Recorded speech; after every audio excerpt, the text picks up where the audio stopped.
नमस्कार, आप सभी का बहुत बहुत स्वागत करता हूं मैं अपने चैनल पर। इस वक्त न्यू पेंशन स्कीम को लेकर मोदी सरकार बीच मझधार में फंस चुकी है।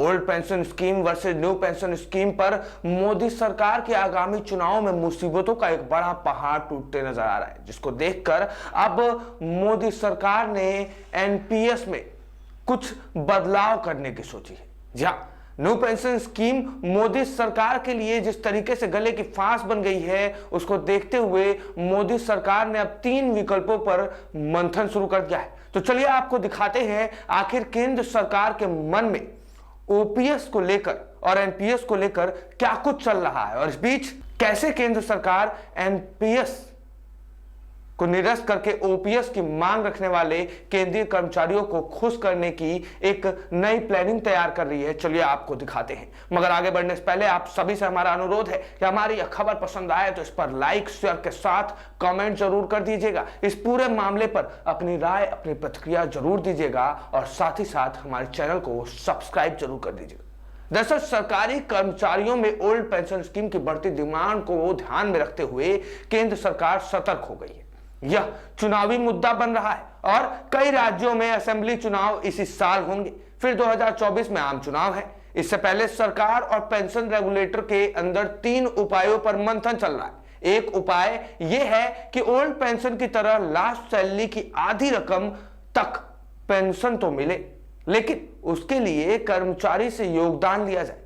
इस तरह की स्कीम आंध्र प्रदेश में पहले से ही चलाई जा रही है। सरकार और pension fund regulatory and development authority यानी कि पीएफआरडीए के बीच इस मुद्दे पर बातचीत हो चुकी है। इसे दिलचस्प तरीका माना जा रहा है, लेकिन अमल में लाने से पहले कई पेचीदगियों को दूर करना है। वहीं मौजूदा एनपीएस में तय कर दी जाएगी न्यूनतम पेंशन। जी हाँ, दूसरा उपाय यह है कि मौजूदा एनपीएस में ही न्यूनतम पेंशन तय कर दी जाएगी। एनपीएस के प्रति शिकायत यह है कि इसमें कर्मचारियों को योगदान तय है लेकिन रिटर्न तय नहीं है। इस पर काम लगभग पूरा हो चुका है, लेकिन बोर्ड की मंजूरी बाकी है। हालांकि संकेत मिल रहे हैं कि इसमें न्यूनतम रिटर्न 4 से 5% हो सकता है, जिसे बेहद कम समझा जाएगा। गारंटी के कारण लागत बढ़ जाएगी। वैसे बाजार ने बेहतर रिटर्न दिया तो न्यूनतम रिटर्न से 2 से 3% ज्यादा तक पेंशन मिल सकती है। इसके अलावा मौजूदा एनपीएस में मैच्योरिटी की 60% रकम कर्मचारियों के हाथ में चली जाती है। अगर यह पैसा भी पेंशन में लग जाए तो पेंशन की रकम बढ़ जाएगी। वहीं तीसरा उपाय है अटल योजना की तरह सबको न्यूनतम पेंशन की गारंटी देना। जी हाँ, बता दें कि अटल पेंशन योजना की तरह सबको न्यूनतम पेंशन की गारंटी दी जाए, ऐसा तीसरा उपाय के रूप में देखा जा रहा है। पीएफआरडीए फिलहाल ये योजना चला रही है, जिसमें योगदान के आधार पर 1000 रुपए से लेकर 5000 रुपए तक की पेंशन तय है। पीएफआरडीए अटल पेंशन योजना का दायरा सभी के लिए बढ़ाने और 5000 रुपए की लिमिट खत्म करने के लिए तैयार हो सकती है, बशर्ते गारंटी में किसी वित्तीय कमी की स्थिति में सरकार मदद का जिम्मा ले।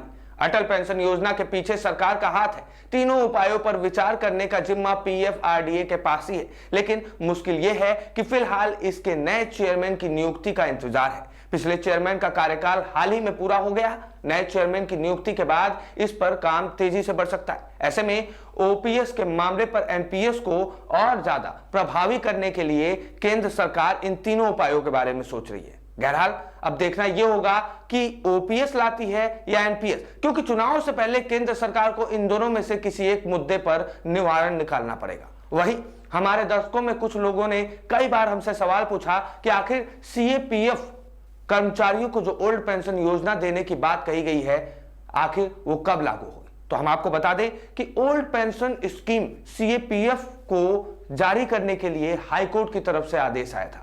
केंद्र सरकार अभी भी इस पर सोच रही है, जिसको लेकर सीएपीएफ के कर्मचारी सुप्रीम कोर्ट जाने के लिए अब आगे बढ़ रहे हैं। खैर, इस पूरे मामले में आने वाले समय में यह क्लियर हो जाएगा कि आखिर कौन से कर्मचारियों को ओल्ड पेंशन स्कीम के तहत लाभ मिलेगा और कौन से कर्मचारियों को एनपीएस के तहत लाभ मिलेगा। मगर इस पूरे मामले को देखते हुए एक बात तो साफ समझ में आ जा रही कि ओल्ड पेंशन स्कीम की मांग इतनी तेजी से बढ़ गई है कि कहीं ना कहीं केंद्र सरकार अब आगामी चुनाव को देखते हुए इस पर कुछ ना कुछ सोच विचार कर सकती है। जिस तरीके से बजट में निर्मला सीतारमण ने ओपीएस को केंद्रीय कर्मचारियों के लिए बहाल कर दिया है, वैसे ही कहीं ना कहीं राज्य कर्मचारियों के लिए भी इनको बहाल करना पड़ेगा अगर आगामी चुनाव में इन्हें जीतना है तो। बहरहाल इस पूरे मामले पर आप अपनी राय प्रतिक्रिया जरूर दीजिएगा। इस खबर को ज्यादा से ज्यादा लोगों तक शेयर करेगा ताकि एनपीएस और ओपीएस को लेकर जो लोग परेशान हैं उन तक ये खबर पहुंच पाए। ऐसे ही खबरों के लिए बने रहिए हमारे साथ। धन्यवाद।